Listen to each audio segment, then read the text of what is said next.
Rise of middle class, इस चीज पर ध्यान देना, क्योंकि दुनिया का जितना भी क्रांति तुम देखोगे, तुम सारे बड़े क्रांतियों को देखना, चाहे वो भारत में क्रांति हो, चाहे वो यूरोप का क्रांति हो, फ्रांस का क्रांति हो, चाहे वो रूस की क्रांति हो, सारे क्रांतियों में तुमको एक चीज कॉमन मिल जाएगा, रोल ऑफ मिडिल क्लास।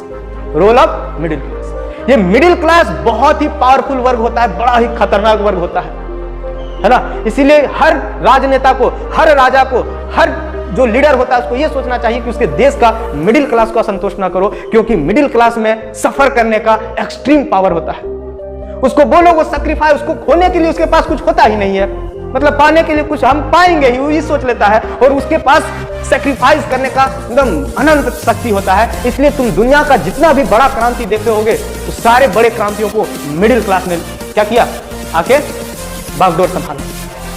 और फ्रांस में ये मिडिल क्लास बड़ी तेजी से बढ़ रहा था, इसका डिमांड बढ़ रहा था। अब तुम पूछोगे कि इस मिडिल क्लास में ऐसी बात क्या है, इसको समझना, क्योंकि यह बात तुमको हर चीज में, हर जगह तुम लागू कर सकते हो। राइज ऑफ मिडिल क्लास को तुम हर क्रांति में ढूंढ सकते हो, रोल ऑफ मिडिल क्लास को तुम एवरी रिवॉल्यूशन में देख सकते हो। इसीलिए इसको ध्यान से सुनना। मिडिल क्लास और इंटेलेक्चुअल वर्ग जो होता है, जो इंटेलेक्चुअल क्लास होता है, ये बड़ा ही डेंजरस क्लास होता है ना। अब पूछोगे ये इतना खतरनाक क्यों होता है ना, ये इतना खतरनाक क्यों होता है, ये क्यों ये सैक्रिफाइस करने के लिए तैयार होता है, हर चीज सैक्रिफाइस करने के लिए तैयार होता है ना। तो उसका आंसर है कि मिडिल क्लास जो है, उसने समाज के सबसे बड़ी बीमारी को देखा हुआ क्लास है। समाज का जो सबसे बड़ा बीमारी है, one of the worst disease of our society is the poverty, हाँ। और मिडिल क्लास का हर तबका, हर लोग इस पॉवर्टी नाम के बीमारी से ग्रसित था।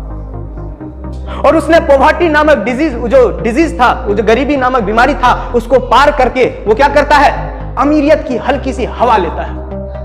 अमीरियत की हल्की सी हवा को महसूस करता है, उसको ठंडक मिलता है।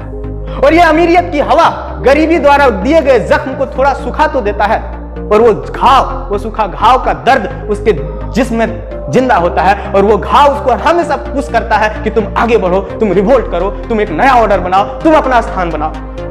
हाँ, वो अताउल्लाह खान का एक बड़ा ही अच्छा गजल है कि तन के जख्म तो भर गए लेकिन दिल को अभी आराम ना आया, है ना। उसी तरह मिडिल क्लास का जख्म तो भरा जाता है गरीबी से, लेकिन उसके दिल में कहीं ना कहीं, उसके जिस्म में कहीं ना कहीं इस चीज का आह रहता है कि हम गरीब थे, हमको और आगे बढ़ना है ना। मिडिल क्लास के जीव, लपलपाती जीव से टपकता हुआ लार, अमीरियत को देख के टपकता हुआ लार बड़े से बड़े सैलाब को ला देता है, और उस सैलाब में क्रांति आता है, और उस क्रांति से अच्छा सिस्टम डिसॉल्व हो जाता है ना। तो this is the power of middle class. और दुनिया के हर क्रांति में इस लोगों ने, क्योंकि क्रांति क्या मांगता है, क्रांति खून मांगता है, क्रांति सैक्रिफाइस मांगता है, क्रांति तुमसे मेहनत मांगता है, क्रांति तुमसे तुम्हारा जीवन मांगता है।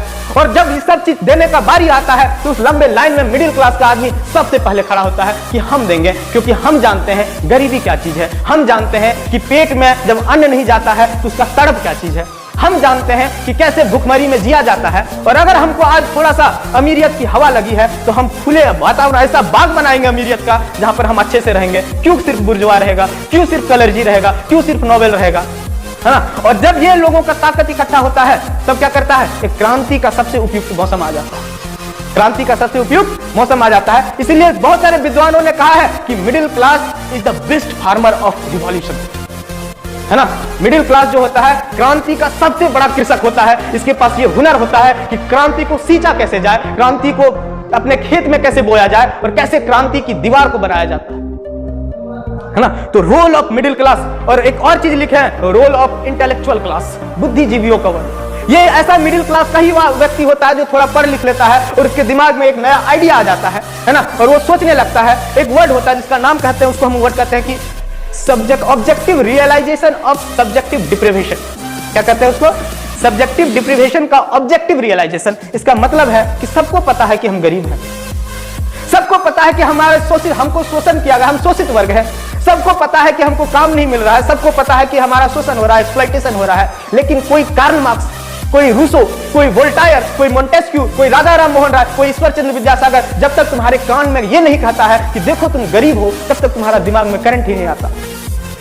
तो ऐसे ही लोगों ने जो तुमको बताता है, सबको पता है कि सब्जेक्टिविटी में सबको पता है कि हम डिप्राइव्ड हैं, सबको पता है कि हम गरीब हैं, लेकिन कोई तुमको ऑब्जेक्टिव रियलाइजेशन कराता है इसका कि देखो भाई तुम गरीब हो, देखो समाज में इस तरह होना चाहिए, है ना। तो यहां भी कुछ ऐसे वर्ग आए जिसने फ्रांस के लोगों को बोला कि देखो तुम्हारे साथ अन्याय हो रहा है।